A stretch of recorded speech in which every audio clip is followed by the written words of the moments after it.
So now we'll taste 2007 Clos Pepe Pinot Noir, Santa Rita. Yeah, excited to taste this wine. This is your first wine from outside the Anderson Valley region. It's a first and only. I mean, Yeah. I mentioned that earlier, but unfortunately it was This is only a one-off for situation. a small number of cases, but a whopping 3 barrels. yeah. What inspired you to make a Pinot from there? Well, I made wine for Wrestler Cellars. I consulted there from beginning from 2000 through 05, and we made Pinot Noir from Clos Pepe and Sanford and Benedict, and another Encantada was another vineyard.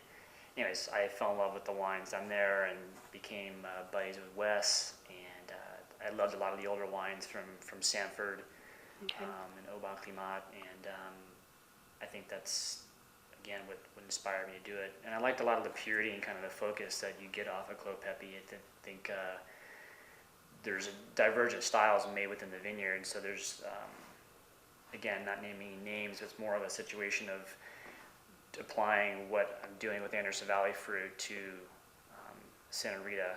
And, this wine started off under 14 in barrel, about 13.8, and crept up through barrel aging, being barrel aged for 18 months. It kind of just crept up, so it is barely above 14 right now. So, but again, it's keeping all the structure and acidity and that I think you get, and the palate weight from kind of being picked on the less ripe side. Certainly by what's happening for the most part with this vineyard. I mean, it wants to make a big structured wine, and for me, it was more of a situation of just kind of, I guess, semi-taming it. Right, that's my first thought. I would think that this is going to be big, which I haven't tasted at all. So just curious maybe about the climate differences between Santa Rita and Anderson Valley. Right. Well, I mean, most of the Pinot Noir regions in California are influenced by our maritime climate. So Anderson Valley would still, gets to southeast to northwest. It heats up inland and draws in the marine layer. Right. It's no different than Santa Rita. The difference in Santa Rita is that it's the only kind of east-west transverse valley in California. And so what happens is about 2, 3 o'clock in the afternoon, depending on there, I mean, the wind just gets howling. Gotcha. And so not only does that kind of bring in marine layer later in the afternoon and evening, so but the wind picks up and basically the vine shut down. It closes the stomata, and at that point it's the vine just trying to hold on, so to speak. So wind is a big issue depending upon where we're exposed, and this section where we get our Pinot Noir from Wes's is actually this kind of small hillside where it dips down lower to some Chardonnay, but there's a stand of trees that kind of there is kind of a pseudo wind block that keeps that kind of hillside from being completely pounded. It still gets windy, but it buffers it a little bit so that the vines just kind of get blown into the ground. Literally, it gets very windy there. But again, the soils there at Wes's are so different than what you get like on Santa Rosa Road. So there's a big difference. People talk about the different sides of the valley in Santa Rita, but great purity, density, kind of, for lack of a way to describe it, kind of reminds me of like Clos Vougeot and Burgundy. It has this, there's other places that people think that may be more nuanced, whatever, but this has a great kind of focus and purity about it, which is what attracted me to the vineyard. But great. I have to ask just because lots of our mailing list customers ask me about the clonal selection, so just curious what was planted down there for this. They're 115 again. Okay. Good to know. Easy answer. Yeah.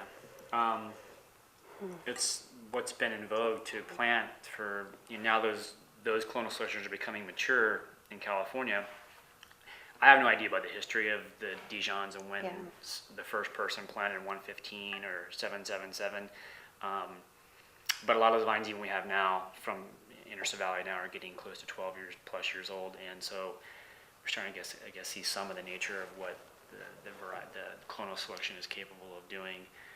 I guess why the French chose it. I mean, the Burgundians chose it, and I think we've had this conversation before. I mean, I think it works for us in Anderson Valley it ripens in that cool climate in a situation like this, you can get ripe flavors in a very kind of marginal place to produce wine, because of the wind and the maritime influence.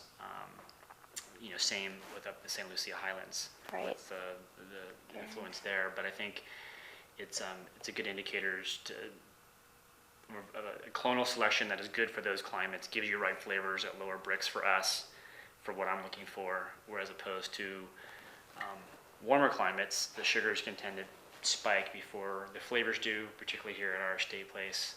Until we kind of get the canopy management kind of managed here, I think it's going to be a challenge a little bit. And they tend to make really gigantic extracted wines in warmer areas. And it just doesn't appeal to me as much as kind of this, I think there's a bad rap on some level for the clones because they can make big wines in warmer areas, but I think can make pretty wines in cool climates, Sonoma Coast, up in the Santa Cruz Mountains, et cetera. I think there's some good opportunities, some good wines being made out of there. It has a really pretty color. Yeah, the pHs here stay here ridiculously low as well, even when you start getting elevated bricks. I think primarily because of the wind situation. Yeah. The vines shut down at 2 or 3, and then sometimes the marine layer doesn't burn off until 10:30, 11 o'clock. So you have this kind of ripening window of like 4 hours a day, before the sun's still shining, but it's like just getting pounded by the wind. So certainly people like Wes or Peter Karagasaki or Greg Brew or others can speak more eloquently of Anderson, Santa Rita, but again, there are whopping 3 barrels. Nice. Yeah. Again, it's young. You can see it a little bit, but wow. To me, it's more tannin than the tannin from Anderson Valley in general, and more structure. Acidity is equally there, but it's also more of a density of fruit that's just kind of, again, what attracted me to it. Maybe that's what it is, more tannin structure than the Kaiser and Boz, what I'm getting. Yeah, this is definitely a candidate to put away.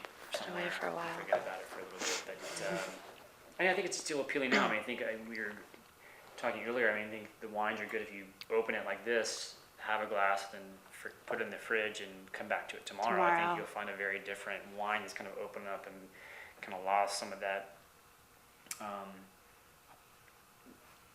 grip and some of the tannic structure that helping to open up some. It's a little tight. Again, I don't know if that necessarily means it's going to be this huge age-worthy wine, but I think it's, for lack of a kind of skipping forward in time and seeing what it's going to be like in 10 years, that's kind of a good, somewhat of a barometer to use. But, yeah, great pure. It's really pretty. Dark red fruits. I get dark red fruits, yep. Great acidity. Yeah, really cool wine. So, hope you guys enjoy.